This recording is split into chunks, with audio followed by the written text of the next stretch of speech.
Bonjour. J'ai dans mon stock des transformateurs à étrier dont la puissance nominale n'est pas indiquée.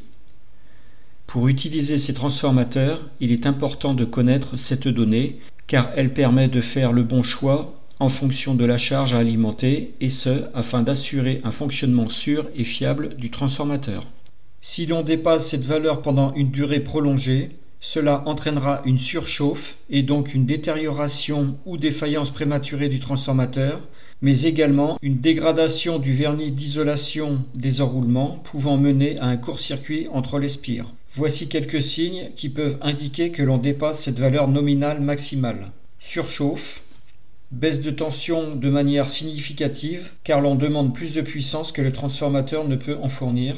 Bruits anormaux tels que fort grésillement, crépitement ou forte vibration. Déclenchement de la protection de surcharge si le transformateur en est équipé. Mais attention, la tension de sortie d'un transformateur ne peut pas être utilisée pour déterminer si la puissance nominale maximale a été atteinte. La tension de sortie d'un transformateur est principalement déterminée par le rapport de transformation entre le primaire et le secondaire, et généralement il est fixe. La puissance nominale d'un transformateur est basée sur la quantité de courant qu'il peut fournir sans surchauffe, pas sur la tension de sortie. En cas d'augmentation de la charge au secondaire, la tension de sortie peut diminuer. Cette chute est causée par la résistance interne du transformateur qui est proportionnelle au courant qui le traverse. Certains transformateurs ont une faible qualité de fabrication ou une résistance interne plus élevée que celle prévue.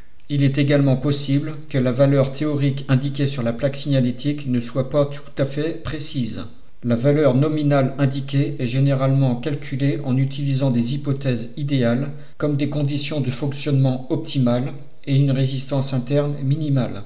Dans la pratique, ces conditions idéales ne sont pas toujours atteintes. Après ces explications, nous allons entrer dans le vif du sujet. Voici comment je détermine approximativement la puissance d'un transformateur qui n'a plus d'indication et ce, sans aucune mesure électrique. Après quelques recherches, j'ai retenu 4 méthodes. Pour bien comprendre, voici une coupe du circuit magnétique d'un transformateur à étrier. Sur cette illustration, on distingue le repérage des différentes cotes qui sont éventuellement à relever. Pour la première méthode, il faut utiliser ce tableau qui, en fonction du type de transformateur et de sa masse, nous indique la puissance apparente approximative.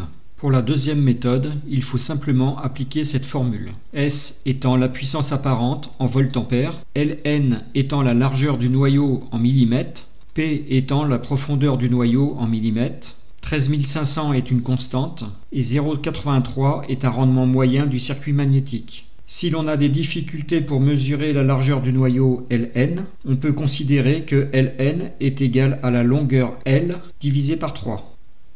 Pour la troisième méthode, il faut appliquer cette formule.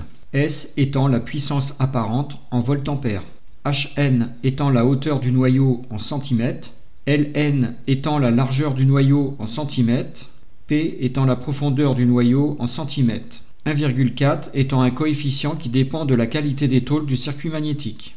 Pour la quatrième et dernière méthode, il faut appliquer cette formule. S étant la puissance apparente en volt-ampères, Ln étant la largeur du noyau en centimètres, P étant la profondeur du noyau en centimètres, et 1,2 étant une constante correspondant au cas général, c'est-à-dire pour des tôles d'entrefer en acier ordinaire. Pour savoir laquelle de ces 4 méthodes était la plus représentative, j'ai pris dans mon stock 3 transformateurs dont la puissance était indiquée. Donc c'est indiqué dessus. Donc j'ai un transformateur de 5 volts ampères, un transformateur de 20 volts ampères,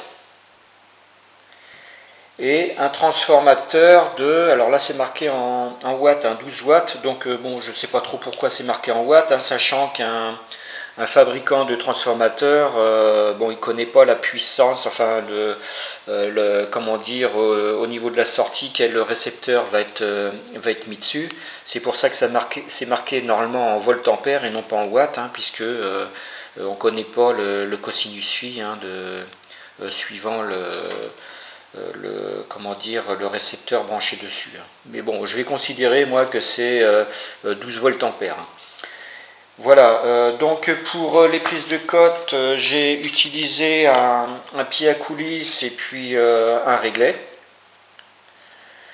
Donc voici les résultats que j'ai obtenus pour chaque transformateur. Pour le transformateur de 5 VA, voici les codes que j'ai relevés. La largeur du noyau Ln mesuré est de 1,4 cm. La profondeur du noyau mesuré est de 1,6 cm. En appliquant la formule, on obtient donc la puissance apparente S est égale à 1,4 multiplié par 1,6 divisé par 1,2 et le tout au carré. Ce qui nous donne une puissance apparente approximative de 3,48 VA pour une puissance inscrite de 5 VA. Pour le transformateur de 20 VA, voici les cotes que j'ai relevées. La largeur du noyau Ln mesuré est de 1,6 cm. La profondeur du noyau mesuré est de 3,1 cm.